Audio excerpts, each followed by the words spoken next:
Jain Housing and Constructions Limited presents Jain's Anushree, Navalur.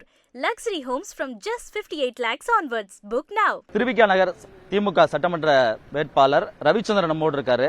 Sir வணக்கம் sir. Sir உங்க தொகுதியில் எப்படி பிரச்சாரம் எப்படி போயிட்டு இருக்கு? அதுலயும் குறிப்பா இன்னைக்கு திமுக சார்பில் சென்னைக்கான இந்த தேர்தல் அறிக்கை என்பது வெளியிடப்பட்டிருக்கு. இந்த தேர்தல் அறிக்கை எந்த அளவுக்கு உங்களுக்கு பலமா இருக்கும்? தேர்தல் அறிக்கை இப்பொழுது வெளியிடப்பட்ட இந்த தேர்தல் அறிக்கை என்பது உண்மையிலேயே சென்னைக்கு ஒரு மிகுந்த வரப்பிரசாதமான ஒரு திட்டம். ஏனென்று கேட்டால் அந்த அடுக்குமாடி குடியிருப்புகள் என்பது அந்த விடப்பட்ட அந்த டெண்டர்களிலெல்லாம் சரிவர பணிகள் நடக்காத ஒரு சூழ்நிலை நிலவி கொண்டிருப்பதை மாண்புமிகு தமிழ்நாடு முதலமைச்சர் அவர்கள் அறிந்து இன்று அந்த அடுக்குமாடி குடியிருப்புகளுக்கென்று தனியாக ஒரு அறிக்கையை வெளியிட்டிருப்பது உண்மையிலேயே அங்கு வசிக்கக்கூடிய அந்த மக்களுக்கு மிகுந்த பயனுள்ளதாக இருக்கும்.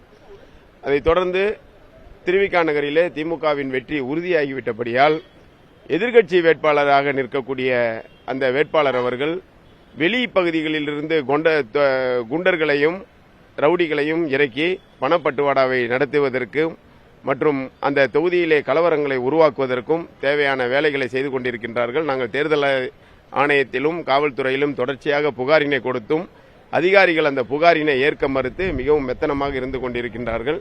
எனவே நாங்கள் இது தொடர்பாக நீதிமன்றத்தை அணுவதற்கும் தயாராக இருக்கின்றோம்.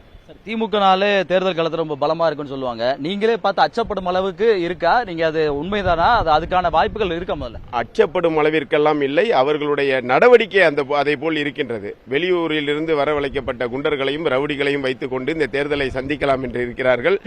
எதையும் எதிர்கொள்வதற்கு நாங்கள் தயாராக இருக்கின்றோம். இருந்தாலும் சட்டப்படி செல்வதற்காக நாங்கள் இந்த நடவடிக்கை எடுத்துக்கொண்டிருக்கின்றோம். திமுகவுடைய தேர்தல் அறிக்கையில பல அம்சங்களை பார்க்க முடிஞ்சது. குறிப்பா மழைநீர் வடிகால் பணிகள் எப்போ முடிக்கப்படும், அதே போன்று இப்போ நடக்கக்கூடிய பாதாள சாக்கடை திட்டங்கள் பணிகள் எப்போ முடிக்கப்படும் சொல்றாங்க. 5 ஆண்டுகள்ல இந்த பணிகள்லாம் முடிக்க முடியலையா? இல்ல இது புதிய திட்டங்களா? என்ன இல்ல, புதிய திட்டங்கள் அறிவித்து ஒவ்வொரு பகுதிக்காக அந்த ஒரு திட்டங்களை பார்ட்டா முடிச்சுக்கிட்டு வரோம். திருவிக்கா நகர் தொகுதியில் பார்த்தோம்னா ஏறக்குறைய 95% மழைநீர் வடிகால் பணிகள் நிறைவேற்றப்பட்டிருக்கின்றன. மீதமுள்ள 5% பணிகள் நடந்து கொண்டிருக்கின்றன. அனைத்தும் முடிக்கக்கூடிய இன்னும் ஒரு 6 மாத காலத்திற்குள் திருவிக்கா நகர் தொகுதி முழுவதுமாக அந்த மழைநீர் கால்வாய்கள் முடிக்கப்பட்ட ஒரு தொகுதியாக இருக்கும். குறிப்பா நீங்க எதிர்கட்சின்னு குற்றச்சாட்டி இருக்கீங்க. எதிர்கட்சினா எந்த கட்சி? உங்களுக்கு அந்த அச்சுறுத்தல் இருக்கக்கூடியதெல்லாம் சொல்றீங்க. அவங்க காவல்துறையில புகார் செஞ்சா, நீங்க தேர்தல் ஆணையத்தில் புகார் செஞ்சாங்க, என்ன நடவடிக்கை எடுத்திருக்காங்க? இல்ல நடவடிக்கை இல்லையா? அந்த நடவடிக்கை இல்லாதனாலதான் நீதிமன்றத்தை அணுவதற்கு தயாராக இருக்கின்றோம்.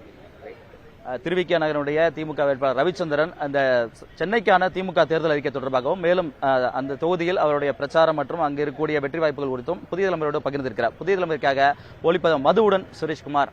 Jain Housing and Constructions Limited presents Jain's Anushree, Navalur. Luxury homes from just 58 lakhs onwards. Book now.